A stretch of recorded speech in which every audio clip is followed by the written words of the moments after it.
Good morning, all of you. Now we will start chapter 2 of economics, that is sectors of Indian economy.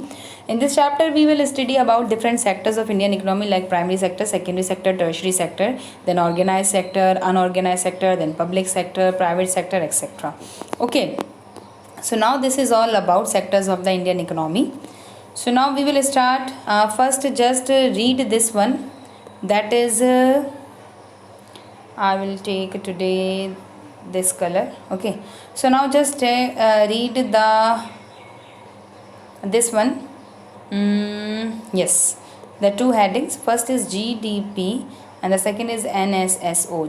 Just remember the full form. NSSO, National Sample Survey Organization, we already studied in 9th class, and GDP is gross domestic product. So okay, just learn the full form of these two words. Okay, now we will start the sectors of the Indian economy. You all know there are different sectors of economic activities. Let us look at these pictures. You will find that people are engaged in various economic activities.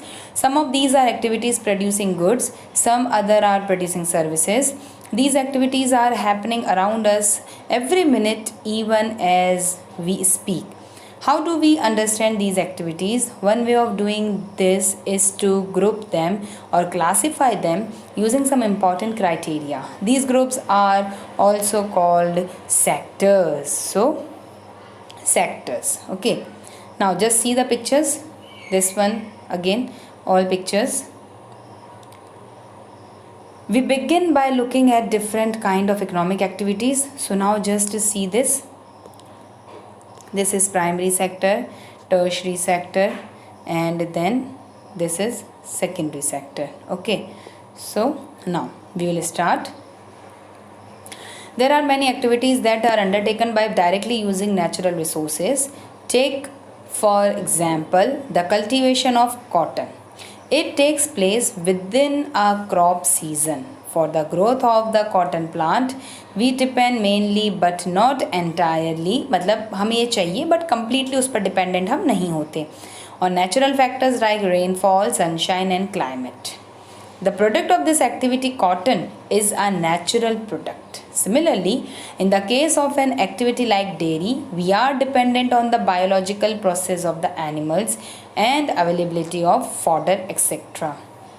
तो अलग अलग production के लिए अलग अलग dependency होती है, अलग अलग रिसोर्सेज चाहिए होते हैं हमें. The product here milk also is a natural product. Similarly, minerals and ores are also natural products. When we produce a good by exploiting natural resources, it is an activity of the primary sector. जब उसका exploitation करके जो production किया जाता है, resources का हम use करते हैं, जो प्रोडक्शन जो गुड का प्रोड्यूस किया जाता है, that is primary sector. Why primary? This is because it forms the base for all other products that we subsequently make. तो प्राइमरी सेक्टर से ही टर्शरी सेक्टर, सेकेंडरी सेक्टर को रॉ मटेरियल प्रोवाइड किया जाता है.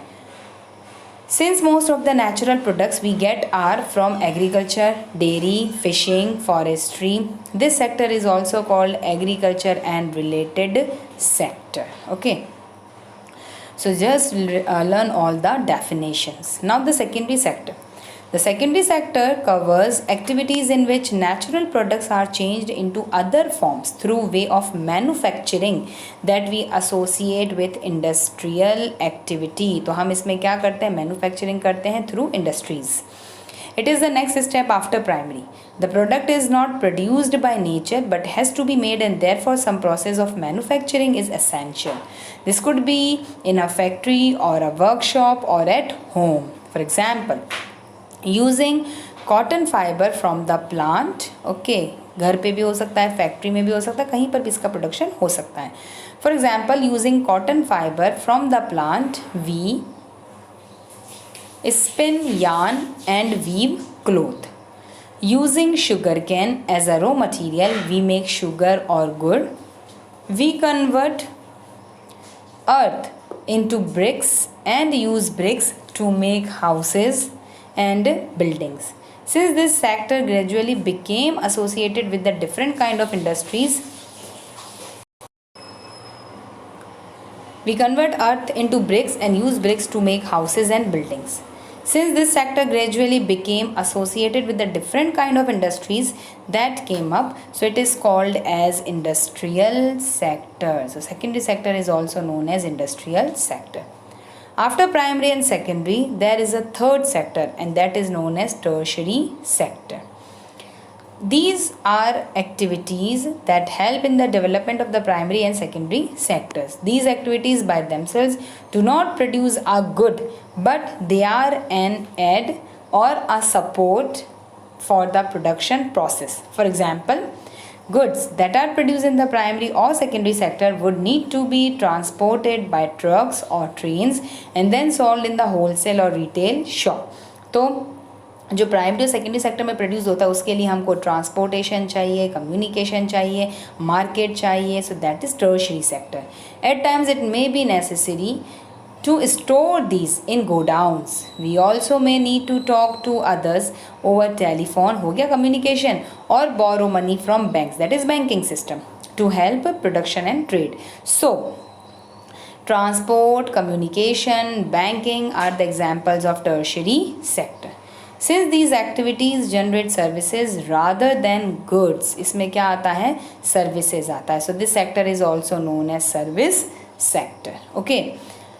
So maybe there are one or two questions like, what is the other name of primary sector, that is agriculture or related sector? What is the other name of secondary sector, that is industrial sector? Okay, and what is the other name of tertiary sector? So that is service sector. So you just remember all these questions. Now, service sector also includes some essential services that may not directly help in the production of goods. ठीक है, जो दिखती नहीं है, that are not tangible, जो direct production में use नहीं आती, like the service provided by doctors, teachers, like washermen, barber, cobblers. So these are known as services. Okay, and these are not directly help in the production of goods. Certain new services based on the information technology such as internet cafe, ATM booth, call centers वही जो सारे होते हैं ना, Airtel और ये Vodafone और इसके जो सेंटर्स होते हैं, that is known as call centers. So for software companies and have become important. तो ये सब include होते हैं service sector में. Economic activities though are grouped into three different categories, are highly interdependent. सब एक दूसरे पर dependent है. Now just examples. Now first, imagine that would happen if farmer refused to sell sugarcane to a particular sugar mill. The mill have to shut down. Okay. तो कौन कौन आता है इसमें? What does this show? So this is an example of secondary industrial sector being dependent on primary sector. Now just like second one, imagine that what would happen to cotton cultivation if companies decide not to buy from the Indian market and import all cotton they need from other countries. Indian cotton cultivation will become less profitable and the farmers may even go bankrupt. मतलब उनके पास अगर investment ही नहीं हो नहीं पाएगा, वो पैसा लेंगे तो लोन पूरा नहीं कर पाएंगे तो bankrupt हो जाएंगे. If they cannot quickly switch to other crops, cotton prices will fall, क्योंकि कॉटन की डिमांड हमारे जो इंडियन प्रोड्यूसर्स है वो नहीं कर रहे. तो ये क्या हो गया? So that means industrial sector is not dependent on our primary sector, that is dependent on other countries' primary sector. So this type you have to write all the answers. Okay, and then this one, let's work these out. Complete the above table to show how sectors are dependent on each other. कौन किस पर dependent है. Explain the differences. Okay. Now classify. अब आपको ये बताना है कि कौन सा primary sector है, secondary sector और tertiary sector. Like tailor. Tailor किस में आएगा? Primary, secondary और tertiary sector में. किस में आएगा? बताओ जल्दी से. Primary sector, secondary sector और tertiary sector. किस में आएगा? तो you just have to find out all these things. Like milk vendor. तो milk vendor किस में आएगा? किस में आएगा? Definitely primary sector में आएगा. Basket weaver, flower cultivator, ये सब fisherman, ये सब किस में आएंगे? प्राइमरी सेक्टर में. नाउ प्रीस्ट किस में आएगा? सर्विस देता है अपनी, सर्विस सेक्टर में आएगा. ठीक है, तो इस तरह से मनी लैंडर्स किस में आएंगे? सर्विस सेक्टर में आएंगे. So you have to write just all these related with occupation under primary, secondary और tertiary. Okay, now the next is comparing the three sectors. The various production activities in the primary, secondary, and tertiary sector produce a very large number of goods and services. Also, the three sectors have a large number of people working in them to produce these goods and services. The next step, therefore, is to see how much goods and services are produced and how many people work in each sector. In an economy, there could be one or more sectors which are dominant in terms of total production and employment, while other sectors are relatively small in size. How do we count the various goods and services and know the total production in each sector? With so many thousands of goods and services produced, you might think is an impossible task. Not only would the task be enormous, you might also wonder how we can add up cars and computers and nails and furniture. It won't make sense. मतलब इसका ये हुआ कि आप कैसे count करोगे कि country में कितना प्रोडक्शन हो रहा है. इट इज़ जस्ट इम्पॉसिबल कि कितनी कार का प्रोडक्शन हुआ, कितने पेन का प्रोडक्शन हुआ, कितने टिश्यू पेपर्स का प्रोडक्शन हुआ, तो आप कैसे काउंट करोगे. सो it is very difficult. You are right in thinking so. To get around this problem, economics suggested that the values of goods and services should be used rather than adding up the actual numbers. मतलब हुआ कि जितनी भी goods and services एक economy में produce होती हैं, उनका जितना भी उनका जो फाइनल वैल्यू उनको हम ऐड कर लें. क्या समझ में आया? देखो, for example, if 10,000 kilogram of wheat is sold at rupees 8 per kg, the value is 80,000. The value of 5,000 coconut at rupees 10 per coconut will be 50,000. तो इस तरह से सारे सेक्टर्स में हम गुड्स और सर्विसेज का टोटल काउंट करते हैं कि इतना प्रोडक्शन हुआ और एक का कॉस्टिंग हमने इतना लगाया. लाइक पेन से अगर हमने माना कि 10,000 पेन्स का प्रोडक्शन हुआ और एक पेन का वैल्यू कितना है 10 रुपीज़ का, तो टोटल 10,000 इंटू हमें क्या करना पड़ेगा, 10 करना पड़ेगा, तो हमें 1 लाख मिल जाएगा. तो इस तरह जितना भी प्रोडक्शन होता है इन इकोनॉमी, तो सारी गुड्स का और सारी सर्विसेज का हम टोटल कर लेते हैं और उस टोटल से हम काउंट कर लेते हैं कि उस कंट्री का जो टोटल जो फाइनल जो वैल्यू आया है, values of goods and services कितना हुआ. ठीक है. But now in counting we only use the final goods and services. हम कभी भी intermediate को use नहीं करते हैं. Okay, what do you mean by intermediate? Like for example, जैसे एक सैंडविच मेकर है. सैंडविच अगर वो बनाएगा देन ही नीड्स ब्रेड. अब वो ब्रेड कहाँ से लाएगा? जहाँ से ब्रेड वो परचेज करेगा.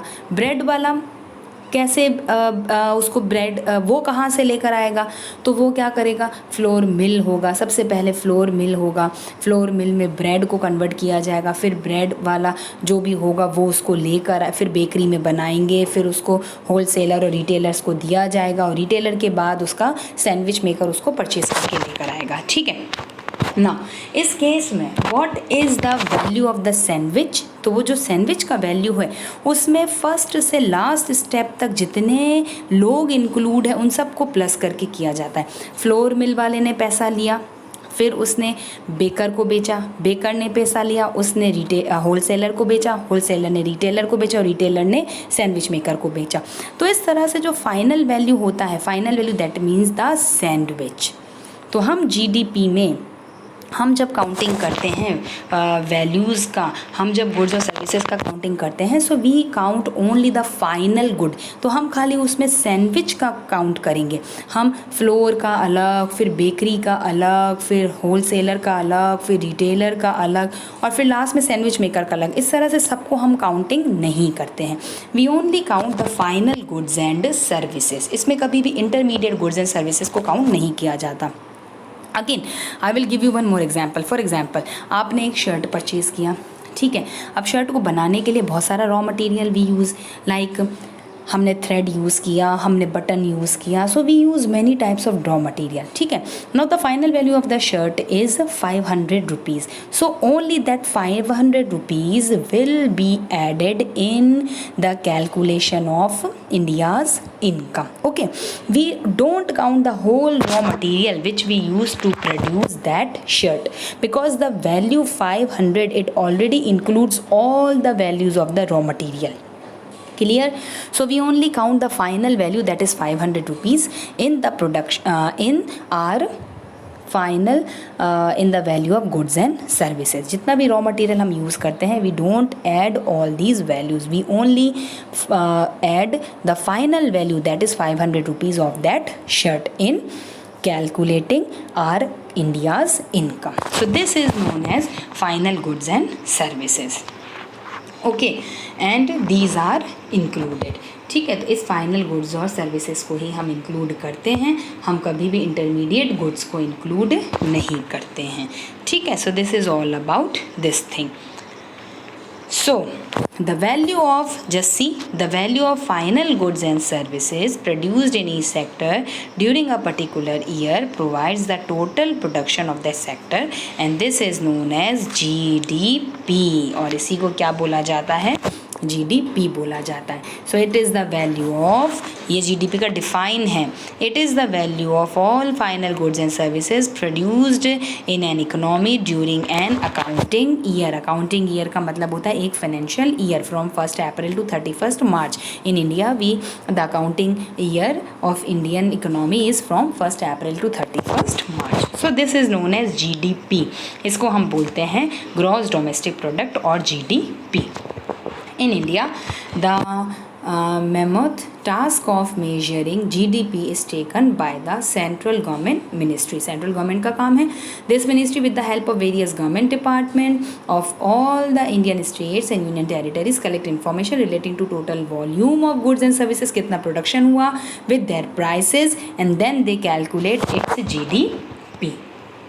Okay, so this is all about up to this topic. So please read the whole topic and then we will continue from the next topic in our next class. Okay, thank you, have a nice day.